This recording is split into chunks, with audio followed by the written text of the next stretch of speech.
नमस्कार, फिर पैसा बोलता है में आपका स्वागत है।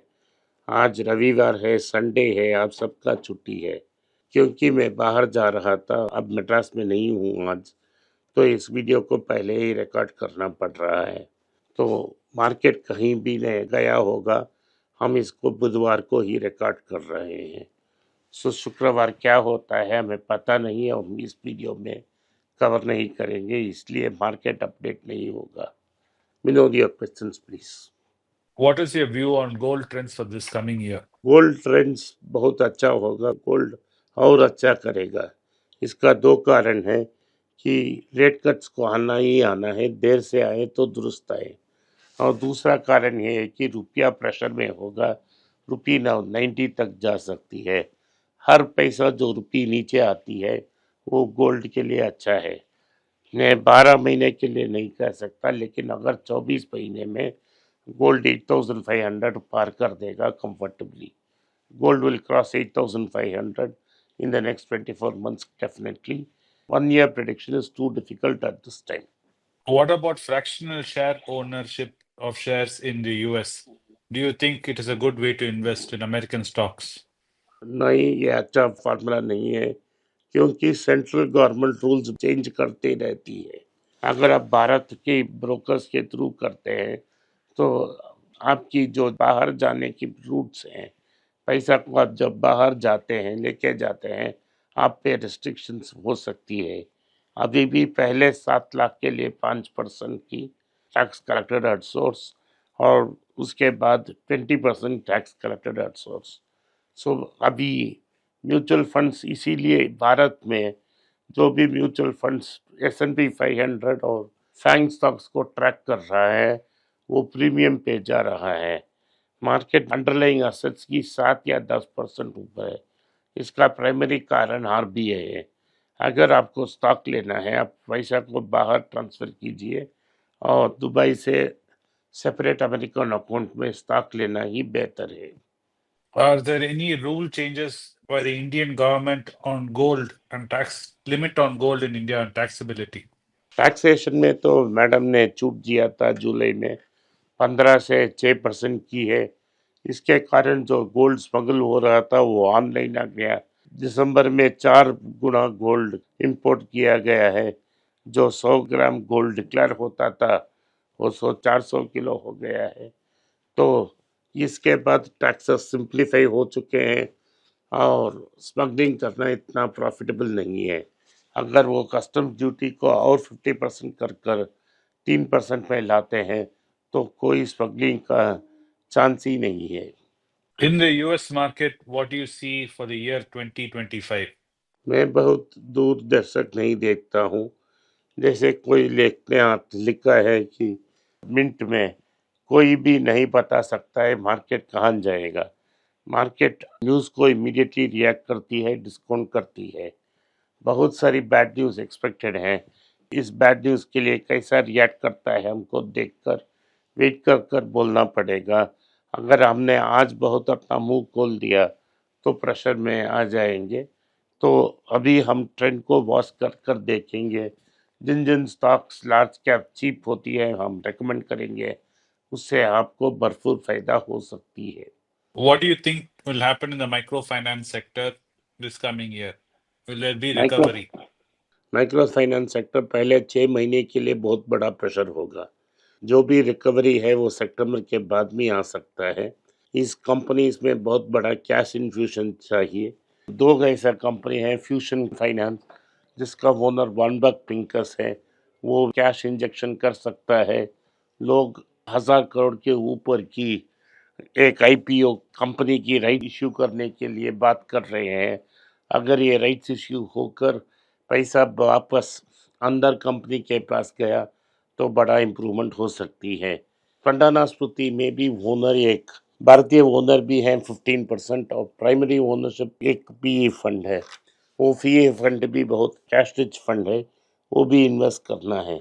अभी इस मार्केट में NPA बढ़ने वाले हैं, अगले 2 क्वार्टर्स में भी रिजल्ट अच्छा नहीं होगा। इन लॉसेस को सेट ऑफ करने के लिए और इक्विटी चाहिए। मेरा ख्याल से ज़रूर इक्विटी लग जाएगा। I'm new to investing. I would like to know whether investing small amounts monthly basis, irrespective of price, is better, or accumulating those amounts and investing at a time is better. नहीं, ये जो पहले आपने बोला वही ठीक है।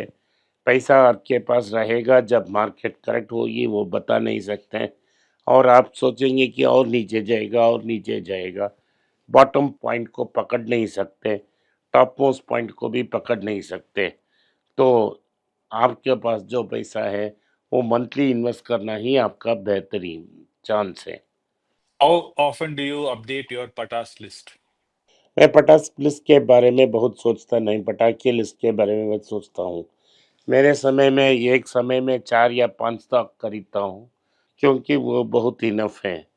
Like मंगर ने हमें सीखा है, मैं मंगर का फॉलोअर हूँ, मंगर ने सीखा है, हमको सिर्फ 4-5 अच्छा आइडियाज़ चाहिए। अगर 10-15 स्टॉक में आप पैसा नहीं बनाएंगे, तो 50 स्टॉक लेने से पैसा नहीं बना सकते हैं। So diversification is not important, how deep you are is more important according to me. Follow up to that is, so if you remove a stock from your PATAS list, should we sell our positions also? Do you sell your position when a stock is not in the list anymore? नहीं, मैं पटास list से stock नहीं बेचता, मैं इसी छोड़ देता हूँ। जब आखिरी बार इस साल तक बेचा, सालों बाद इस बार बेचा, क्योंकि मेरा जो स्टॉक है, मेरे पिताजी ने आईपीओ से ओन किया था। उस कंपनी को बहुत सालों बाद, 3 ओनरशिप के बाद वो आज अदानी के पास गया। वो स्टॉक मैंने तुरंत नेगेटिवली कंसिडर किया था, मुझे कोई रिग्रेट नहीं है। उस स्टॉक को मैंने नेगेटिवली कंसिडर किया है, क्योंकि प्रोमोटर रिस्क में आता है। ये मेरा ओपिनियन है कि जब भी ये सरकार बदलेगी तो अदानी पे एक्शन लिया जाएगा, इसीलिए मैंने पहले ही ले लिया है। शायद हो सकता है कि अगले 4 साल में ये 50% ऊपर जाए, और जब गवर्नमेंट बदलती है तो कोई एक्शन ना हो, लेकिन रिस्क लेना बहुत मुश्किल है। तो मैंने ये सोचा कि इन स्टॉक को अगर हम दे देते हैं और अल्ट्राटेक में पोजीशन बिल्ड करेंगे तो हमारा पोजीशन बेहतर रहेगा। तो मैं वही करने का सोच रहा हूँ, करना शुरू कर दिया है। और क्योंकि ये प्रॉब्लम है, इससे हमें इस स्टॉक को बेवकूफ़ी होगी, क्योंकि ये तो लंबे रेस का घोड़ा है। How do you evaluate which is the best health insurance policy? मुझे ये पता होना चाहिए कि जहाँ मैं हूँ, जहाँ मार्केट में चार्टर देखता हूँ, और दूसरा होना चाहिए इस प्रमोटर के पास डीप पॉकेट्स हैं, क्योंकि ये आ सकता है कि 1 या 2 साल कैटास्ट्रॉफिक रिजल्ट्स के बाद उनके पास रिजल्ट्स ना हो। लेकिन जब हमको देखना पड़ेगा कि प्रमोटर्स कैसे हैं, क्या कंपनी प्रॉब्लम में आ गया तो प्रमोटर्स पैसा देख सकते हैं। इसमें आईसीआईसीआई और टाटा की ग्रुप का मुझे भरोसा है कि पैसा वापस आएगा, एचडीएफसी में भी आ सकता है। तो इन 3 स्टॉक्स सबसे 4 स्टॉक्स जिसको मैंने डिस्कस की है कि मैं कर रहा हूँ, टाटा की, आईसीआईसीआई, बजाज और इवन आदित्य बिरला का सबसे बेहतर होगा। PF does not give you interest if you don't contribute for 3 years. This is true for people who have moved abroad or started business. The account becomes dormant in this case. So is it better to withdraw it at that point? अगर आप नौकरी से resign कर ली है और भारत के बाहर जा रहे हैं, या आप बिजनेस को कर रहे हैं और इसमें डिपॉजिट नहीं दे सकते हैं, तो आपको नेगेटिवली इमीडिएटली इसे विड्रा करना चाहिए, क्योंकि गवर्नमेंट इंटरेस्ट देना नहीं पसंद करती। किसी भी कारण से आपसे इंटरेस्ट छीना जाएगा। तो आप, और मेरा एडवाइस ये है कि आप मिनिमम अमाउंट उस पे डालें, और ज़्यादा डालने की कोशिश ना करें, क्योंकि डेट के अनाउंसमेंट के बाद 2-3 महीने ही इंटरेस्ट रेट होता है, सो कंपाउंडिंग उतना अच्छा नहीं होगा। तो आप इसको अवॉइड करें, जो कंपलसरी कर रहे हैं वो करते रहें। आज के लिए इतना ही। आपने इस पॉडकास्ट को सुना, इसके लिए मैं आपका आभारी हूँ। हो सके तो इस वीडियो को लाइक कीजिए, चैनल को सब्सक्राइब कीजिए और बेल नोटिफिकेशन दबाएं। इस वीडियो को अपने दोस्त और रिश्तेदार के पास भेजें और उनको देखने की आग्रह करें। नमस्कार, धन्यवाद, जय हिंद।